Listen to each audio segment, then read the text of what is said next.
سلام علیکم دوستان عزیز، به یک ویدیوی دیگر از کانال چراغ میدیا خوش آمدین. امیدوار هستم که هر جایی که زندگی میکنین لباس عافیت بر تن داشته باشین. دوستان اگر بار اول است که ویدیوی ما را میبینین و هنوز کانال ما را سبسکرایب ننمودین، لطفاً چینل ما را سبسکرایب نمایین. و اگر میخواین که بیننده اولین ویدیوهای آینده ما شما باشین، پس زنگوله را هم حتما فشار دهین. در ویدیوی امروزی برای شما نشان میدهم که چگونه اینستاگرام خود را خصوصی بسازیم.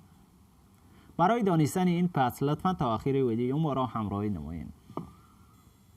اینستاگرام خود را باز میکنیم. زمانی که اینستاگرامتان را باز کردین، در قسمت پاین بالای پروفایل آیکن کلیک بکنین. در قسمت باز بالای سه خطی که در قسمت بالا دیده میشه کلیک میکنیم. در قسمت پایینی دوستان بالای سیتینگز کلیک بکنین. در اینجا باز بالای پرایوسی کلیک بکنین. بله دوستان، در اینجا آپشن های مختلفی باز شد. بالای اکانت پرایوسی در قسمت کلیک بکنین.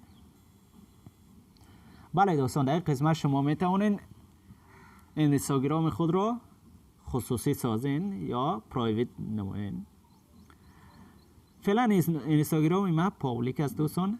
اگر ایرا به این طرف بزنیم و آن بکنیم، بالای دکمه اوکی کلیک میکنیم، اینستاگرام ما پرایوت میشود.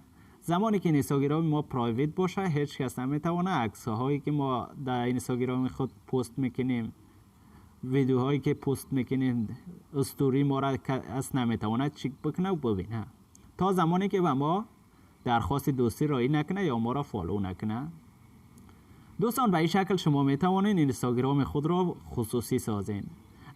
اگر این ویدیو خوشتان آمده باشد، لطفاً کانال ما را سبسکرایب نمایید. تا ویدیوهای بعدی، الله حافظتان.